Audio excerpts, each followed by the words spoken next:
नमस्कार दोस्तों, अगर आपसे कहूं कि भारत के अंदर सबसे बेस्ट इंस्टीट्यूट कौन सा है तो आप कहोगे एम्स, आईआईएम्स, आईआईटीज, एनआईटीज। अगर मैं कहूं कि टॉप टेक्निकल कॉलेज कौन से हैं तो आप आईआईटीज, एनआईटीज, वीआईटीज, बीट्स वगैरह इन सब का नाम जो है वो लेने लगोगे। मतलब अगर मैं किसी प्रकार के बेस्ट इंस्टीट्यूट की बात करूं भारत के अंदर तो आपके मुंह पे एक नाम जरूर आएगा, दैट इज आईआईटी। कई बार आईआईटीज और कई सारे टेक्निकल कॉलेज और अलग अलग यूनिवर्सिटीज की रैंकिंग की रिपोर्ट जो है वो निकाली जाती है, जिसके अंदर आपको क्यूएस रैंकिंग देखने को मिलेगी, आपको टीएचई रैंकिंग देखने को मिलेगी, जिससे समझ में आता है किसी देश के अंदर हायर एजुकेशन कितनी बेहतर है। और हर बार हम लोग को देखने को मिलता है कि भारत के जो प्रीमियम इंस्टीट्यूट है, भारत के जो बेस्ट इंस्टीट्यूट है, वो टॉप 100 में बहुत कम होते हैं, टॉप 200 में नहीं होते, कई बार टॉप 300 में भी नहीं होते।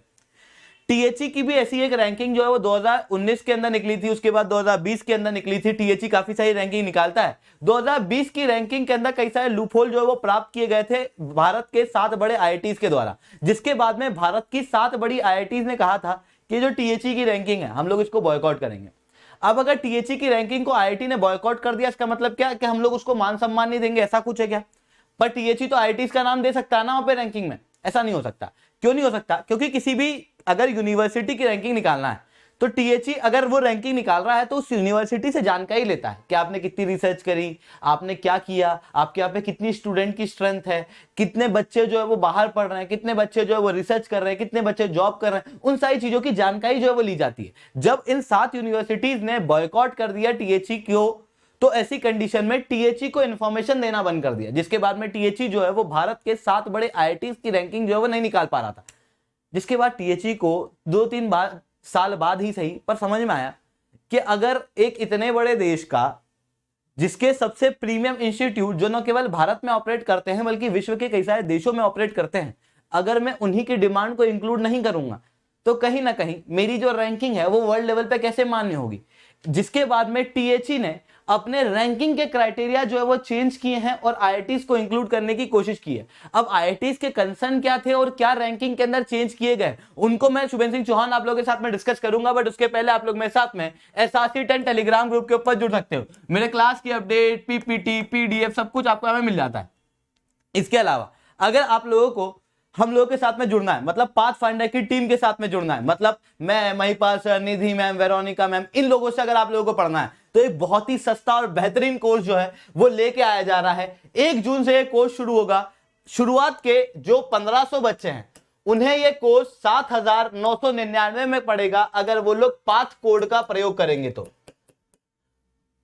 2 दिन के अंदर इसके दाम बढ़ने वाले हैं। जिस तरीके से सीट जो है वो फिल हो रही है, लगभग 1000 से 1001 के आसपास बच्चे जो है वो कल रात तक हो चुके थे, 500 बच्चे बाकी। आई थिंक वो 2 दिन में खत्म हो जाएगा। ऐसी कंडीशन के अंदर वापस से प्राइस बढ़ जाएंगे। तो अगर आप लोगों को हम लोग के साथ में जोड़ना है तो आप लोग ये सब्सक्रिप्शन ले सकते हो। ये अनअकैडमी के ऊपर सब्सक्रिप्शन आपको मिलेगा, इसकी लिंक मैं नीचे पिन करा रहा हूं कमेंट के अंदर। इस कोर्स के अंदर आप लोगों को क्या मिलेगा, तो हम लोग आपको पढ़ाएंगे प्री और मेंस का कंप्रेहेंसिव कोर्स होगा, यानी कि आपको प्री की पढ़ाई, मेंस की पढ़ाई सब कुछ हमारे द्वारा कराई जाएगी। इस कोर्स के अंदर आप लोगों को 40 टेस्ट प्री के और 10 टेस्ट मेंस के दिए जाएंगे। इसके अलावा 1-on-1 मेंटरशिप दी जाएगी, यानी कि आपको कंप्लीट स्टडी मटेरियल मिलेगा केवल 7,999 के अंदर। और इंडिया के टॉप एजुकेटर आपको पढ़ाने वाले हैं जिन्होंने कई सारे टॉपर्स निकाले हैं। तो जाओ सब्सक्राइब करो, 7,999 के अंदर ये कोर्स अपना बाय करो, ठीक है। इसके अलावा पर्सपेक्टिव सीरीज को आपने काफी ज्यादा प्यार दिया है। जिन लोगों ने नहीं देखी वो बिल्कुल से देखो, मेरे को पर्सनली बहुत अच्छी लगी थी।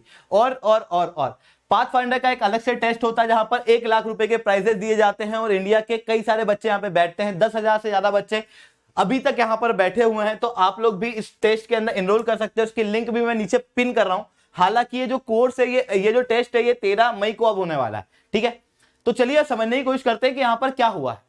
देखो, आप लोगों को 7 बड़े जो आईआईटीज हैं, जैसे मुंबई है, दिल्ली है, बॉम्बे, मद्रास, कानपुर, रुड़की, खड़गपुर, ये जो 7 बड़े आईआईटीज हैं इनके बहुत बड़े नाम हैं।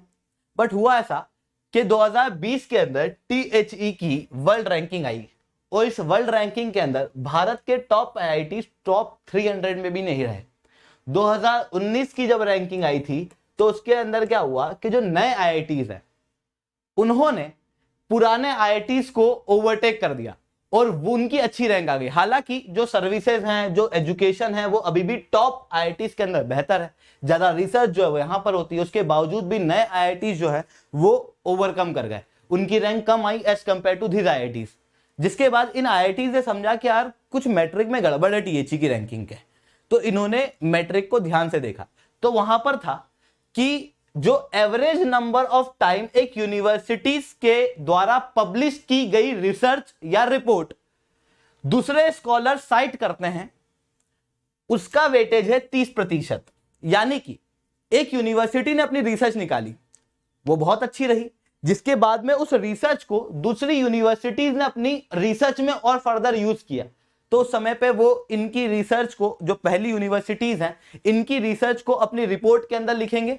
जितनी ज्यादा बार पहली यूनिवर्सिटी की रिसर्च साइट होगी, उतने ज्यादा पॉइंट पहली यूनिवर्सिटीज को मिलेंगे, और उसको 30% तक का वेटेज दिया।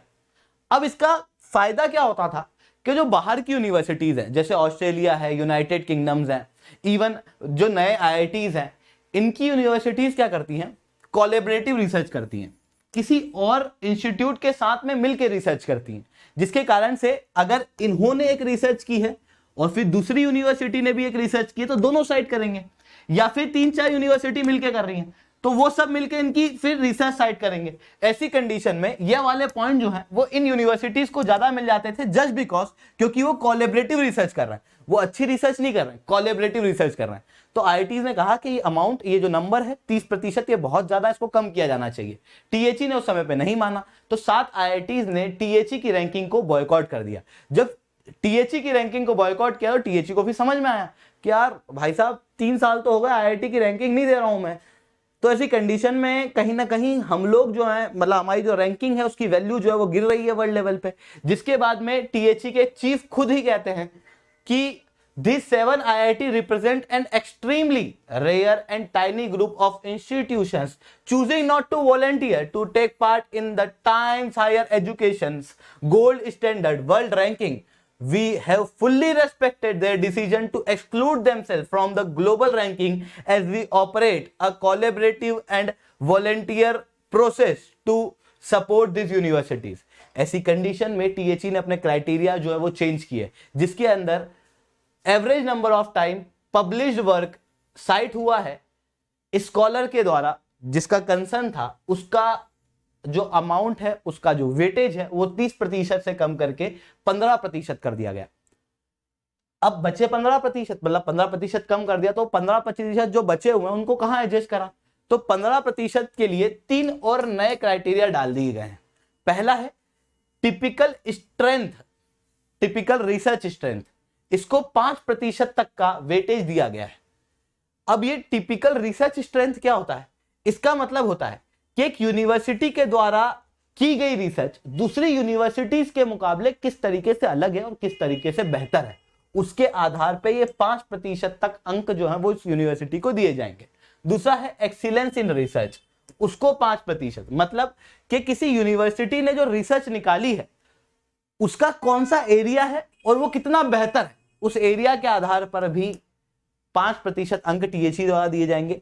नेटवर्क इफेक्ट ऑफ साइटेशन, मतलब कि अगर एक रिसर्चर है जो बहुत पुराना है, बहुत एक्सपीरियंस है, जैसे अगर न्यूटन ने कुछ कह दिया तो वो आज की किताबों में कितना चलता है, आजकल के वही साइंटिस्ट अगर कुछ कह देंगे तो किताबों में नहीं मिलेगा, पर अगर न्यूटन आइंस्टाइन ने कह दिया तो वो बहुत फेमस हो जाता था। समझ रहे हो उस बात को, मतलब उनकी गलत रिपोर्ट, उनकी जो गलत चीजें हैं उनको भी दिखा दिया जाता है, उनको भी पढ़ा दिया जाता है कि बोहर मॉडल पढ़ लो या रदरफोर्ड मॉडल पढ़ लो, ये हो सकते हैं गलत मॉडल है पर फिर भी पढ़ लो क्योंकि वो बड़े रिसर्च है। ऐसा ही होता है। तो उसका ही तरीका यहां पर किया गया है कि अगर एक बड़ा रिसर्चर, एक मतलब नामी गिरामी रिसर्चर एक रिसर्च पब्लिश करता है तो उसको ज्यादा अंक दिए जाएंगे एज कंपेयर टू एक नए रिसर्चर के मुकाबले, और उसको 5% अंक जो है वो दिए जाएंगे एक यूनिवर्सिटीज के अंदर। जिसके बाद में अब आईआईटीज ने क्या कहा इस चेंजेस के ऊपर, तो आईआईटी से जब पूछा गया तो आईआईटीज ने कहा कि अभी हम लोग इन चीजों को ठीक से देखेंगे और फिर अपना डिसीजन देंगे। अभी तक कोई भी कमेंट आईआईटी के द्वारा नहीं दिया गया है कि वो टीएचई की रैंकिंग को बॉयकॉट करने से रुकेंगे या नहीं रुकेंगे, तो अभी बॉयकॉट जो है वो जारी है।